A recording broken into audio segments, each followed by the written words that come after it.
away on repeat. Then I will take. But you look to be disturbed after your dismissal. Was there something bothering you?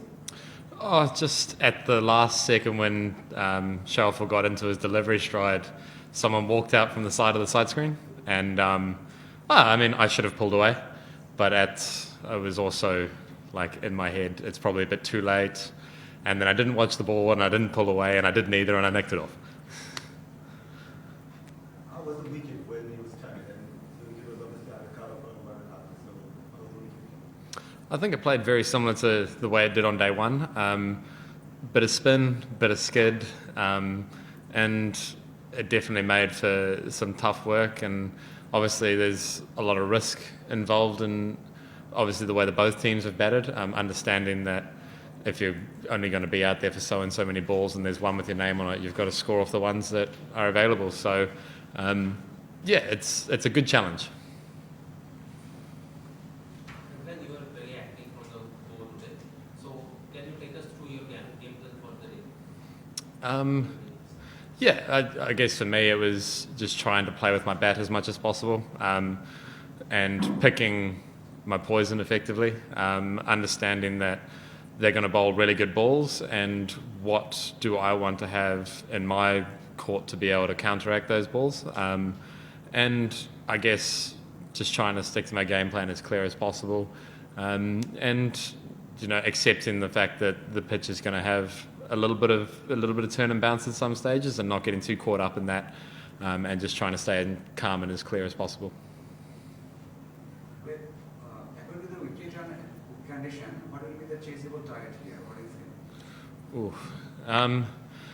Obviously, we had a bit of a tough start in our first innings, and a couple of great catches from the Bangladesh boys, which put us on the back foot quite quickly. And I think if the pitch doesn't change, which I think with the time it's had under cover, it'll be pretty similar throughout the whole game. And I'd probably say anywhere around that 180, 200 mark is going to be a good score and tough to chase. Not impossible to do, but obviously it's going to take some work, and we're going to have to stick to our game plans really well. But if we can keep them to anything under 200, we'll be really happy. Was there anything for the pace bowlers? Yeah, actually. Sharaful managed to get a little bit of swing out of it and some good bounce as well, which when you look at the wicket, you probably don't think it's going to do too much of that. But the stickiness of it means that there's a little bit of bounce and a little bit of nip, and obviously Timmy managed to find some of that as well. So it's good signs going into tomorrow, and the fact that it's been undercover as well allows that sort of movement to happen, and it shows that it's not just a flat pitch once the pace comes on. There was actually a little bit in it for the seam bowlers as well, which I think is excellent.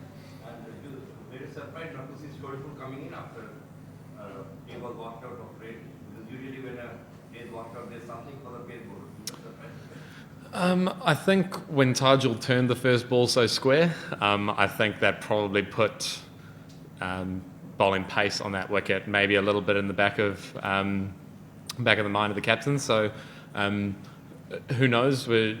If he had bowled a little bit sooner, it may have had a different result. But I think when he came on, he made an impact and did really well, as with Timmy for us as well. So I think both captains have their game plans and their strategies, and sometimes they're good and sometimes they're not good, and that's just the way cricket goes. But obviously when he got his opportunity, he bowled really well. When you were celebrating actually blocking out one delivery from 9 wicket, so how difficult was it to judge the bounce against the spinners?